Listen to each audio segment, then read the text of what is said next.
In this video, we are going to create the base of our logo, and then we are going to add the text to the bottom. And of course, we are going to finish it all off with the colors.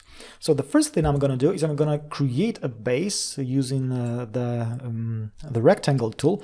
I'm going to create a simple square, just like so, just like that.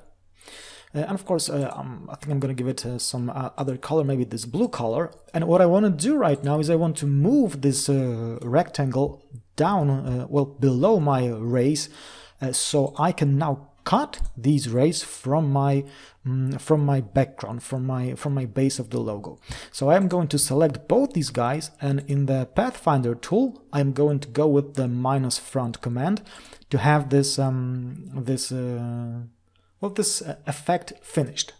Now the result of this transformation is a group, as we can see right here, and I think I will ungroup these guys, so I'm gonna go with Ctrl-Shift-G, just like that, and now I will group this top part, so I'm gonna select all these guys and group them, and in the original they are, well, the color they have is this yellow color, like that, and the blue of course remains the same. So let me just move this to the right.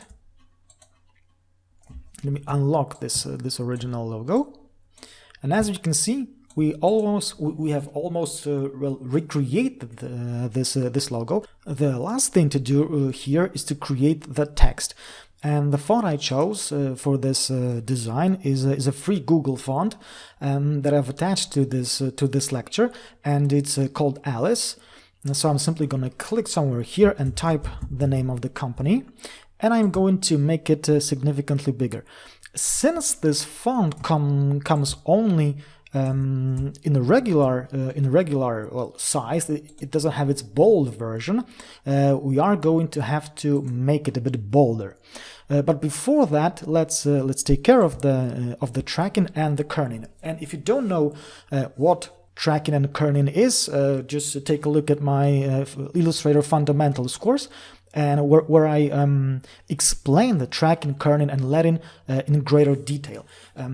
Now what I will simply do is I'll just, with the type tool, click between the letters A, and by pressing down the Alt or Option on a Mac key, and just press the right arrow key, just like that, to move it a bit to the right, and I can see that the letter M is a bit too far away from the M, and just like that we got the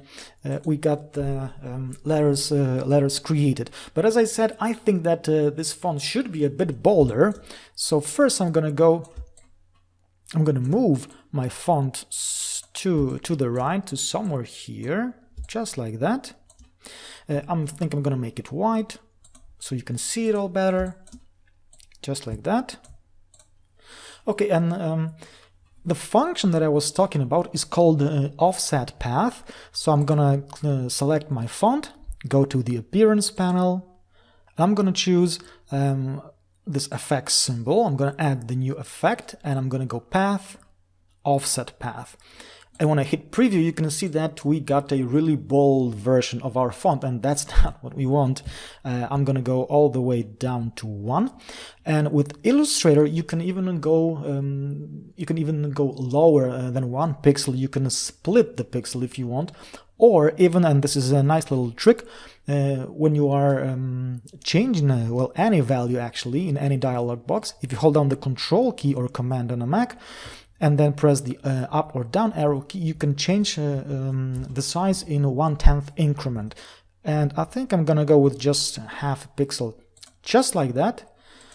And yeah, I think we are done. We can now create the outlines. So I'm gonna go type, create outlines, just like that. And let me zoom out. And there we go. We got our logo created. Of course, we could align all these guys as well. So this is a group, this is a group, this is another group. So we'll just align them properly so they are all in center, and there we go. We got our MR logo recreated.